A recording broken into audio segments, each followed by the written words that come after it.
Hello everyone, this is Vaishnavi Cheriwala from BTech CS second year, and today I am here to talk with you about management and organization. So let's see what is management and organizational design. Management can be described as the people who design an organization's structure and determine how different aspects of the organization will interact. When designing, managers must consider characteristics such as simplicity, flexibility, reliability, economy, and acceptability. Different levels of management will participate in different components of this design process. Organizational design is largely a function based on systems thinking. Systems thinking involves identifying the moving parts within an organization that add value and ensuring that these parts function together as an effective and efficient whole. Now, a manager's role in organizational design is to refrain from thinking of departments, individuals, processes, and problems as separate and instead think of them as indivisible components and on a broader aspect and as a whole. Now let's see what are management processes. Organizations can be viewed as systems in which management creates the architecture for the system of production. Now the manager's role in this is central, but it must be understood in the context of their overall responsibilities within the organization. Management operators through functions such as planning, organization, staffing, leading, controlling, and motivation. Now, these functions enable management to create strategies and compile resources to lead operations and monitor outputs. Now, moving ahead, let's see what is the management hierarchy. As there are different levels of management to perform these functions, now it depends on how much time a manager is spending on the organization, which will decide that what factors he plays or which role he is playing in the organizational design. The first is top level managers. These include board of directors, president, vice president, CEO, and other similar positions. They are responsible for planning and directing the entire organization. That means the entire organization depends on majorly these positions. Middle level managers. These include general managers, branch managers, and department managers who are accountable to the top level managers for their functions. That means that middle level managers are answerable to the top level managers for whatever they are doing in their specific branch or department.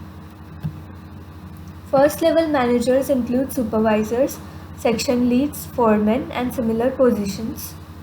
They focus on controlling and directing.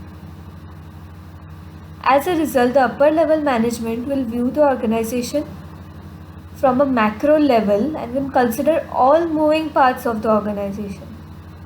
Middle level will generally focus on operations within functional or geographic areas, and lower level will look at specific purposes within functions or regions.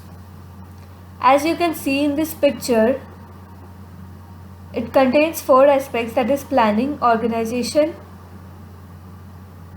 directing, and controlling.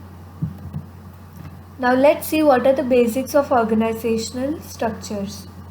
An organization is a social entity with collective goals that is linked to an external environment.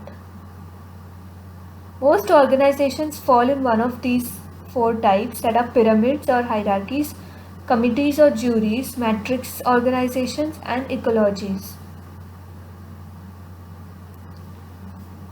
Now let's see what are these four types.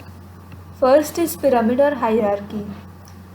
A pyramid or hierarchy has a leader who is responsible for and makes all decisions affecting the organization. That means there is only one leader who makes all the decisions that will affect the organization or that will be beneficial for the organization. This leader manages other organizational members.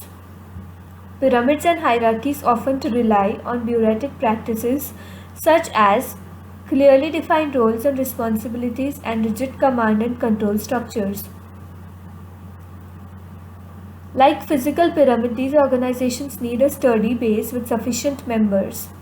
Like as a physical pyramid, as you know, it has a strong base. In the similar way, these organizations should also have a strong base to support all the management activities.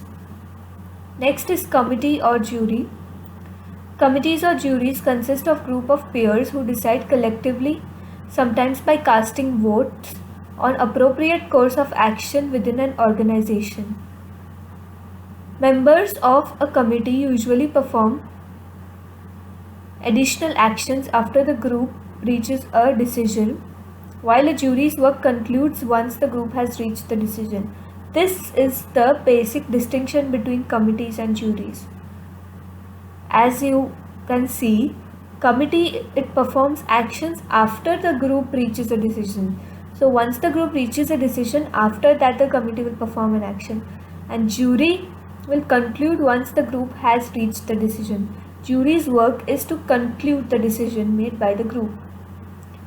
In countries with common law practices, for example, a jury of peers render innocent or guilty verdicts in the court system. Juries are often used to determine athletic contests, book awards, and similar contests. Moving ahead, we have matrix organizations which assign employees to two reporting lines, each with a boss representing a different hierarchy. One hierarchy is functional and assures that experts in the organizations are well trained and are looked upon by bosses who are highly qualified in the same areas of expertise. The other hierarchy is executive and works to ensure that experts bring specific projects to completion. So here there are two hierarchies. One is a group of employees who work in the organization and who are trained or looked upon by bosses. And the second, as you can see, is a group of experts which brings projects to completion. Matrix organizations are by far the most complex and the more common in large corporations.